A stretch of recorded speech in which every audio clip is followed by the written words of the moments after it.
Esto es Récord Personal. Esto es Récord Personal. Los límites solo los pones tú. Récord Personal. Récord Personal. Un programa de deportistas para deportistas. Récord Personal con Eduardo Cabrera.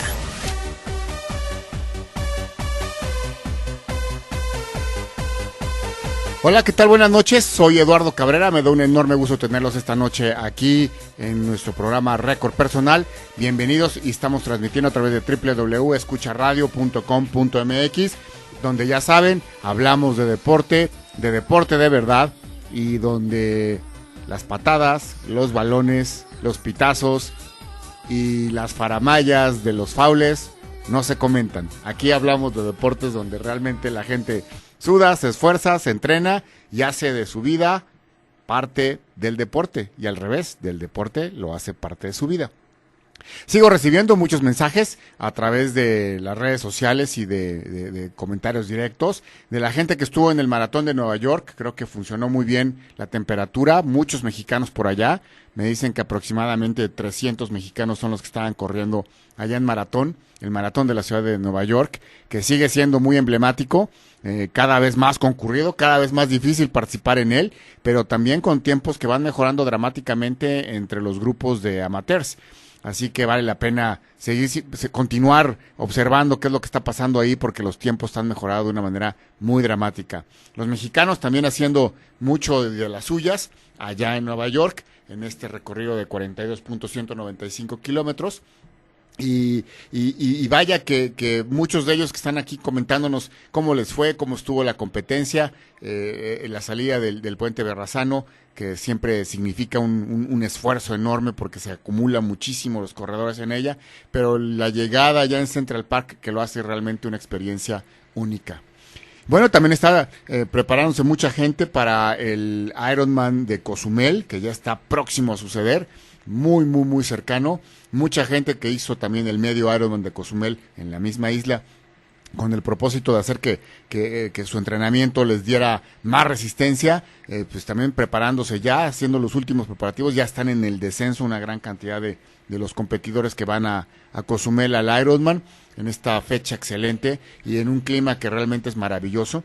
Así que mucha suerte para todos aquellos que están preparándose para este gran evento. Y ahora pues vamos a darle comienzo al programa. Recuerden que estamos disponibles a través de los teléfonos en cabina en el 55 25 10 72. Nuestras redes sociales en Facebook nos pueden encontrar en Récord Personal Radio y la misma dirección en YouTube.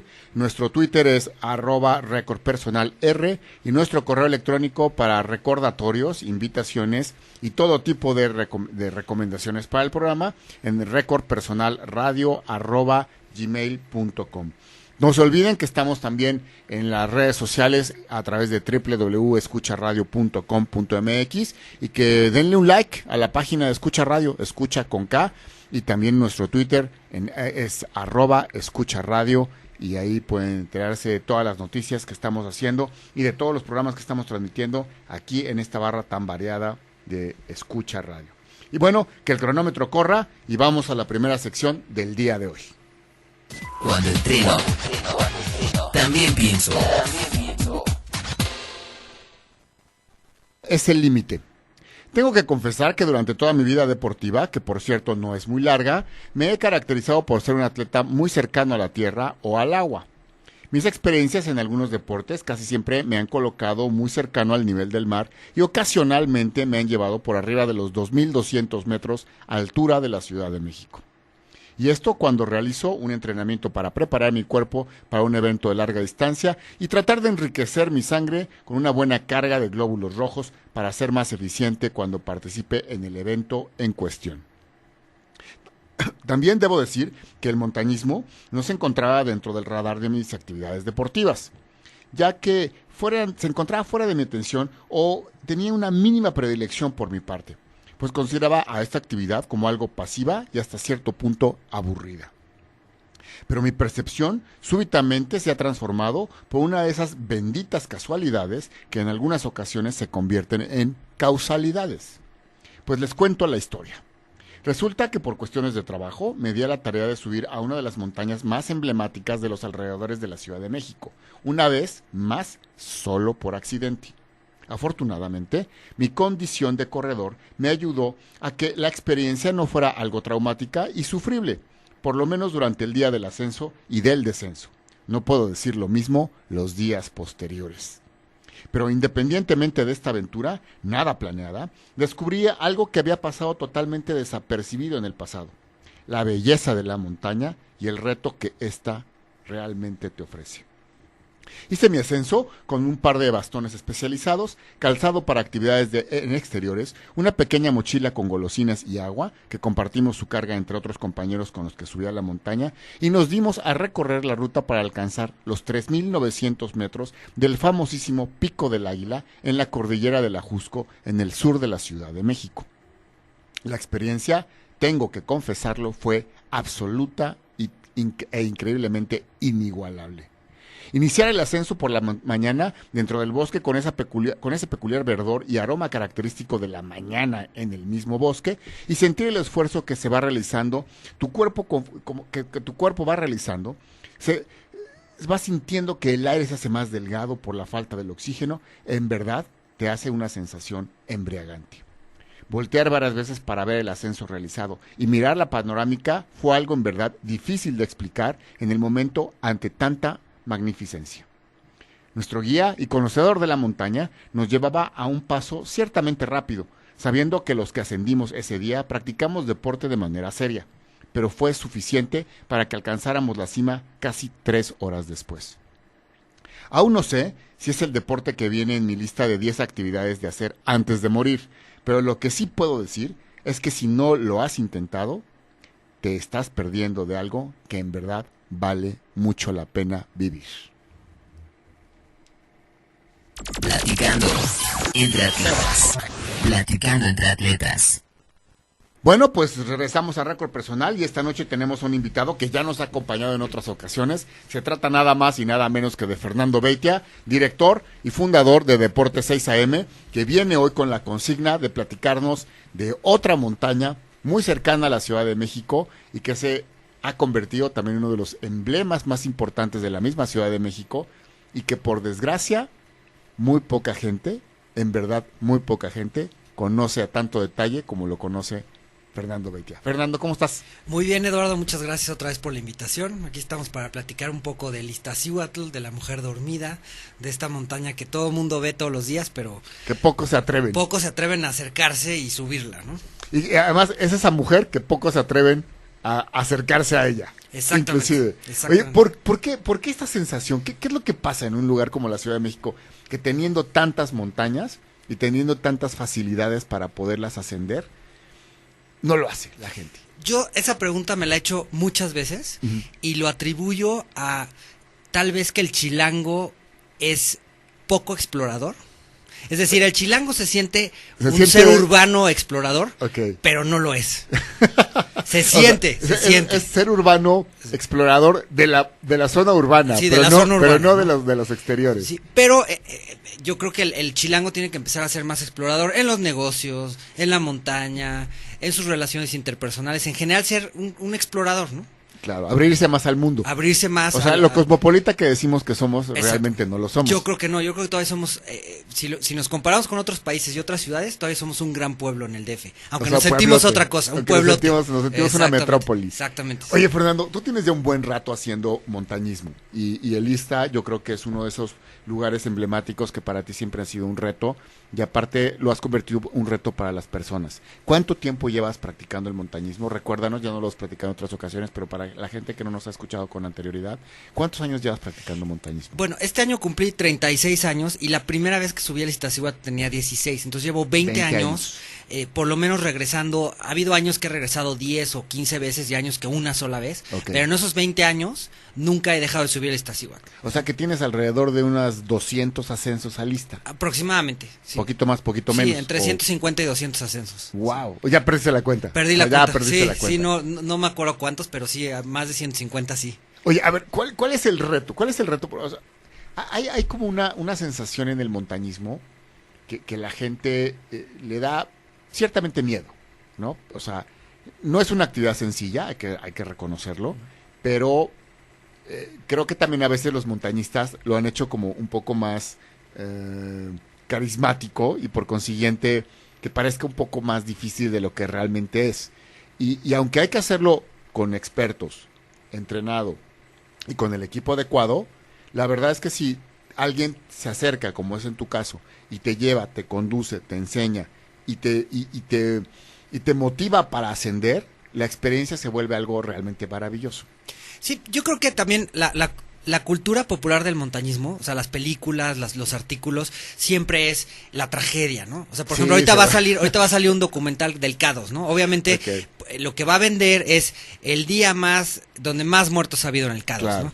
Y luego ves otro documental de montaña y la tragedia del Everest, o el libro famoso del Everest de John Krakauer, ¿no? El peor día en el Everest. Entonces, todos esos libros, esas películas, lo que generan es una conciencia colectiva de que la montaña es muy peligrosa. Malosa. ¿no? Es malosa. Es malosa y Ajá. es peligrosa y siempre sacan la peor cara de la montaña. No quiere decir que el Ista no tenga una cara de tormenta, una cara de Claro. donde un día no hay que subir, ¿no? Claro. Donde un día esté... O te puede agarrar una mala tormenta. Donde te puede agarrar una mala tormenta. Claro. Pero en general es una montaña que si se hace bien y se hace por las rutas adecuadas, con la gente adecuada, el riesgo es tan controlado como la carretera para llegar al Iztaccíhuatl.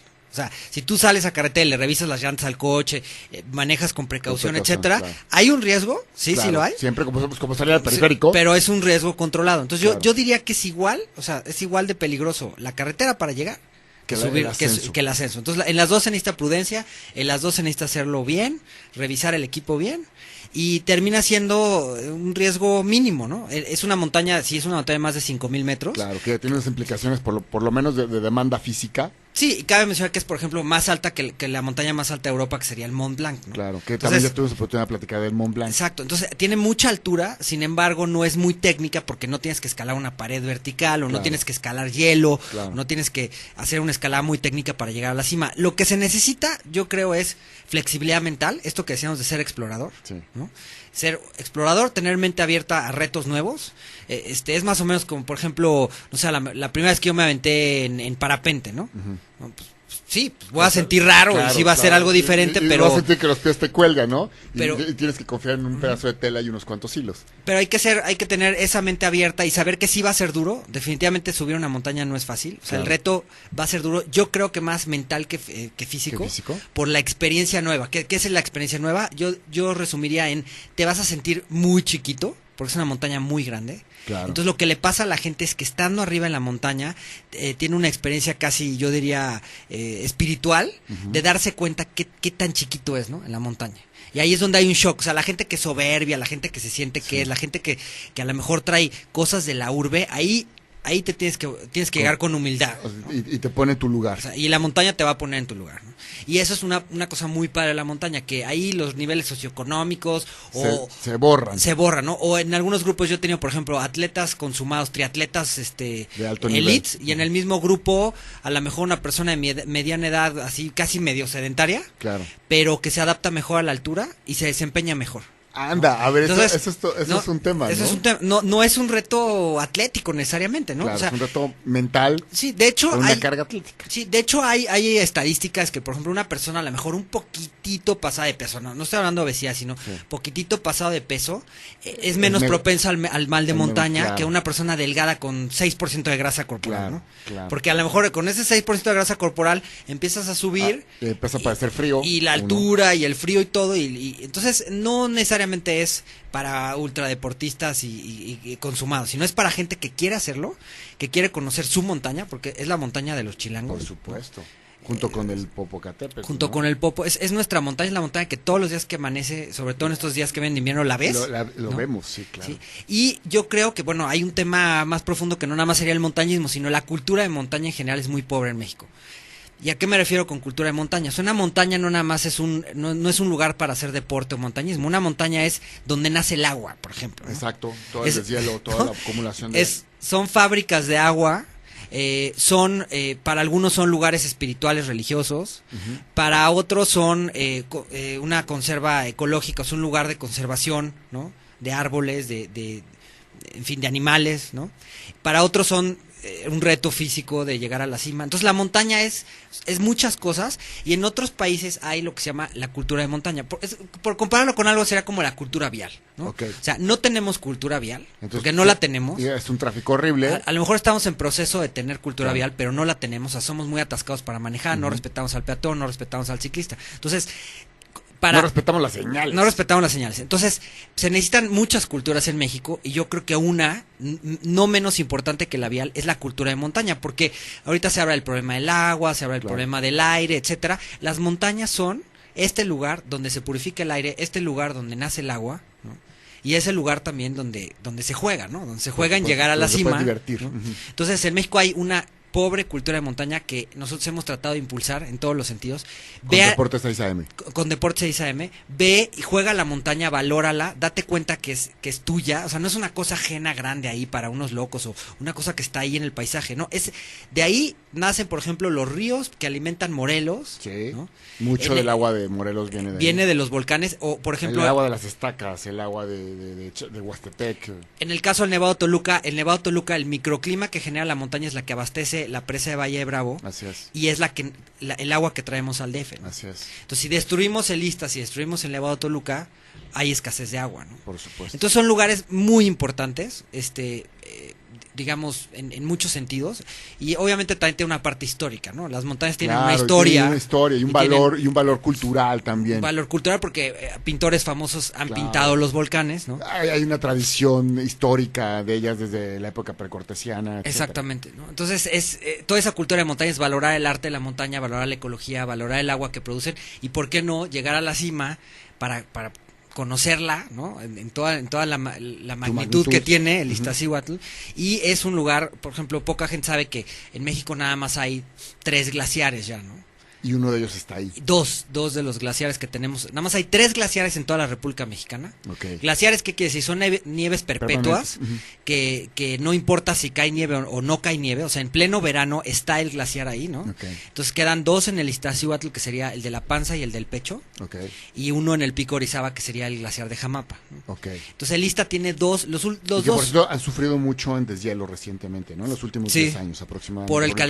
por el calentamiento global se están derritiendo. Entonces yo creo que, sin exagerar, para el año 2050 esos glaciares del Iztaccíhuatl no Habrán van a existir, desaparecido. habrán desaparecido. Entonces, con todas las implicaciones que eso tiene, o sea, la gente que duda, por ejemplo, del calentamiento global o del cambio climático, Basta voltear a las montañas. basta ir al glaciar de la panza del Ista y regresar en un año y ver Como cómo desapareció deteriorado un gran espacio. un gran espacio, y dices, bueno, esta agua dónde se fue, hay un cambio y si estamos alterando El ecosistema. el ecosistema. Entonces, ¿qué quiere decir? Si se derritan esos glaciares, cambias el microclima del Iztaccíhuatl, y tú dices, ¿y a mí eso qué? Si yo vivo en la Narvarte, o yo vivo en el Claro. centro, o en la Roma, Pues a eso- ti te va a afectar. Porque que va a cambiar el clima. Va a cambiar el clima del Porque DF. no vas a tener agua. Exactamente. Y porque aparte no vas a tener un lugar a donde poder ir en algún momento determinado. Exactamente. Entonces, qué toda la barbaridad. cultura de montaña es ecología, arte, historia, religión, mito, leyenda, ¿no? Es muchas cosas una montaña, ¿no? ¿Qué te parece? Vamos a punto del el primer corte musical. ¿Qué te parece si hablamos después del corte musical un poco qué se necesita para subir la montaña siendo tu primera vez? Perfecto. Ahora sí que vamos a hablar de La primera vez. La primera vez. de subir una montaña. Y que no sea traumática la primera vez. Estoy de acuerdo. Ok.